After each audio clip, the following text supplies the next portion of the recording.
The Lord be with you. A reading from the Holy Gospel according to Luke.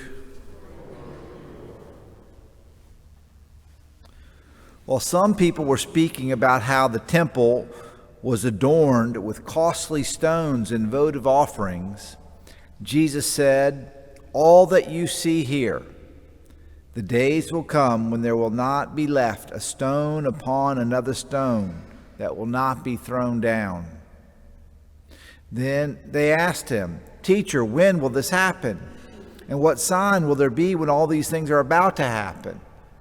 He answered, "See that you not be deceived. For many will come in my name, saying, 'I am he,' and the time has come. Do not follow them. When you hear of wars and insurrections, do not be terrified, for such things must happen first. But it will not immediately be the end." Then he said to them, "Nation will rise against nation, and kingdom against kingdom. There will be powerful earthquakes, famines, and plagues from place to place, and awesome sights and mighty signs will come from the sky." The Gospel of the Lord.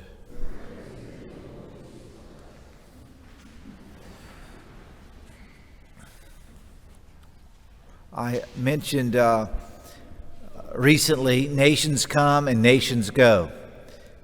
Nations come and nations go. And that is, one of the realities of history. If we are a student of history, I think I even said you don't even have to be a good student of history. You can be a bad student of history and know nations come and nations go. And that essentially is what Daniel is telling Nebuchadnezzar. That nations come and nations go. You have a great kingdom, Nebuchadnezzar. You're the head of gold. An inferior kingdom is coming after you, and then yet another, and then yet another. And biblical scholars and historians have lined up the vision of Daniel, or the dream of Nebuchadnezzar and the interpretation of Daniel with the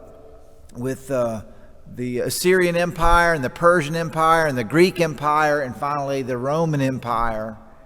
And what was it? What's the stone that comes? And that is Christ. And there's a new kingdom, right? And didn't we declare Christ as King? And we will find ourselves in the midst of a kingdom of some sort or another, but there is another kingdom, a worldwide, a universal kingdom, the kingdom of Christ, and to that which we belong. So nations come and nations go, and that is the message of the prophet Daniel and the coming of the stone.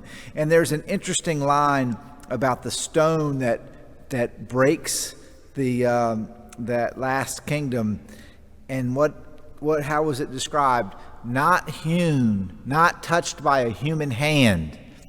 And that is a way of describing the altar stone in the old temple. The altar stone was not to be hewn. It was to be found in nature and not carved by man, but taken as it was, carved by God, if you will. And so there is that little kind of interesting line there. Jesus is speaking about, what's Jesus speaking about in the gospel today? Nations come and nations go. Buildings come and buildings go. And he's talking particularly about the most important building.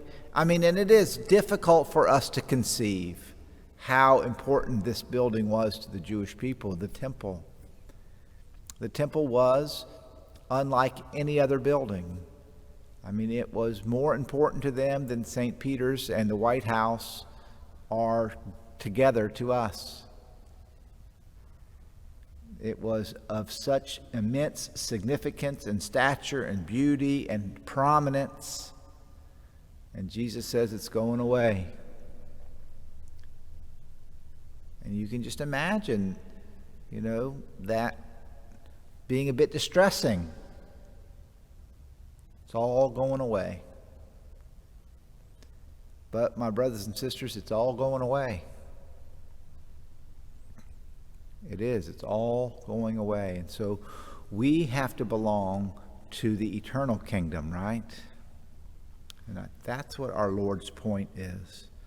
Nation will rise against nation, kingdom against kingdom, powerful earthquakes, famines, plagues from place to place. That's the world we live in. When Jesus comes, however, in glory, there will be no mistaking it. No mistaking it. So if someone says, I'm Jesus, you tell them, there will be no mistake when he comes back, okay? Be no doubt. That's like that in football now. We have indisputable video evidence that it was a fumble or not a fumble or whatever. Then they spend 10 minutes trying to figure out if it's indisputable.